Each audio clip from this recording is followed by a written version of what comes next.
Guys, welcome to our YouTube channel. This video we'll be talking about EC2 best practices. A lot of people make the mistake of just going to AWS console and creating a virtual server without having a plan in place, and this can lead to a lot of problems in the future, especially if you are in a production environment. In the case whereby you are not just creating the server to practice or to destroy. If you are creating it for a longer purpose, then it is very important that you follow these best practices. Alright, so the first one we'll be talking about is to gather requirements. This is the first step. In fact, before you even sign into your AWS console, you should gather requirements. And then what are the requirements? Actually, on the screen, as you can see, we have like 7 requirements you should gather. And then I think this fourth one should be at the top. So because first you need to fully understand what project you want to be doing, or you want the EC2 instance to be doing for you. Will it be a web server?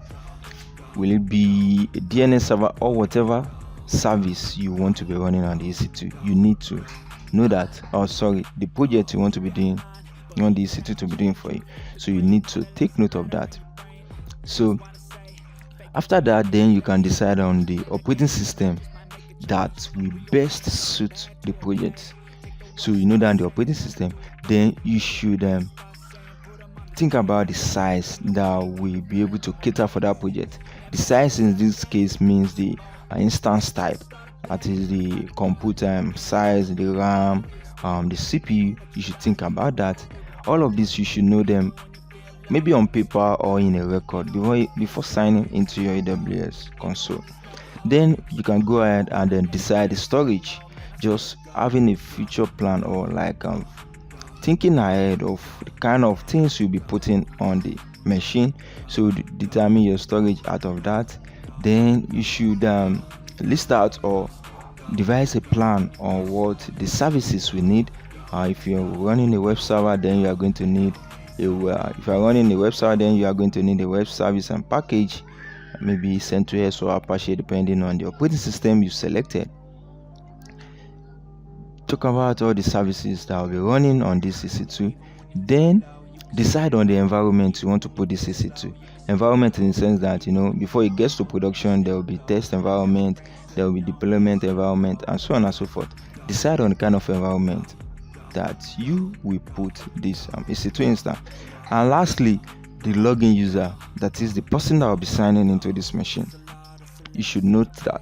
And it might not be a single person, it might be just a department. Just put that into note.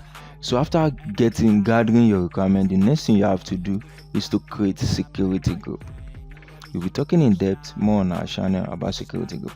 But security group is simply a firewall that will prevent incoming, or that will prevent unauthorized access into the server, and also prevent unauthorized access away from the server as well. But that is a little advanced. The best thing for an EC2 is to give proper security on incoming traffic. So you can do that with the aid of security group. So you create the security group first before you even create the EC2 instance. And then the next thing is to create the key pair. So you have to create a key pair that you will be using to sign into this machine. And a single key pair can work for as many as possible EC2 instances, and also you can decide to create a single key pair for each instance. So let me show you how to create a key pair. Alright, just come into your AWS console, sign in.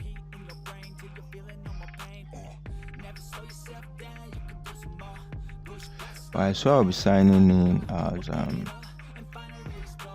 root user.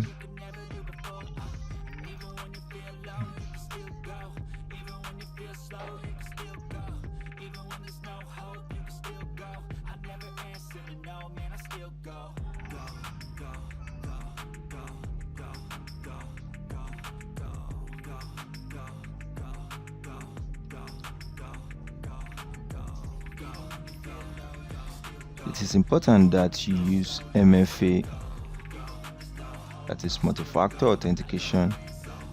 It is very important. All right, now we have signing. All right, after signing in, just come to EC2. To create a key pair, just click on EC2. Then at the far left, just go down to network and security. You are going to see key pairs. You can see security groups as well, but that's beyond this video. But you can, it's not so difficult. So just click on key pairs. Now, as you can see, I have quite some key pairs, as you can see here, but I'll be showing you how to create a new one. All right, just click on create key pair. Now you'll be able to give a name of the key pair, and depending on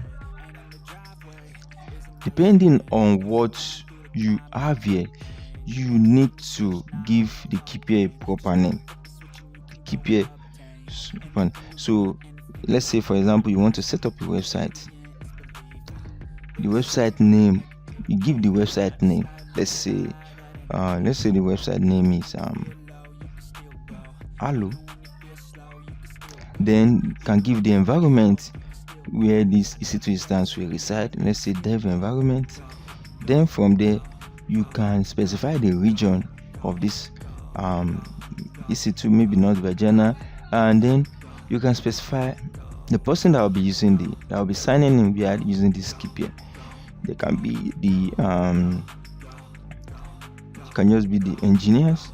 So it's just so descriptive that if you see this in later word in the future, you'll be able to identify why you created it and where it resides.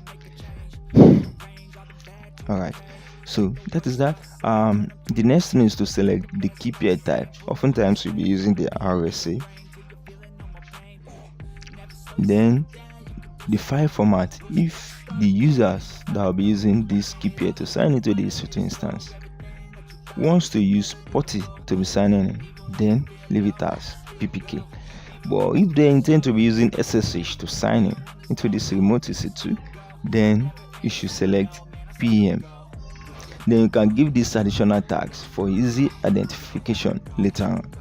So then you can click on create key pair. So when you create the key pair, it's going to get downloaded on your machine, and you have it in your account as well. So for later reference.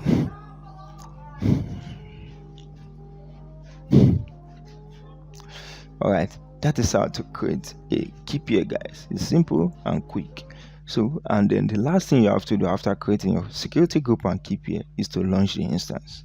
We have a video on this channel whereby I will show you how to launch an instance, but a very in-depth one. We'll be creating a very in-depth one soon.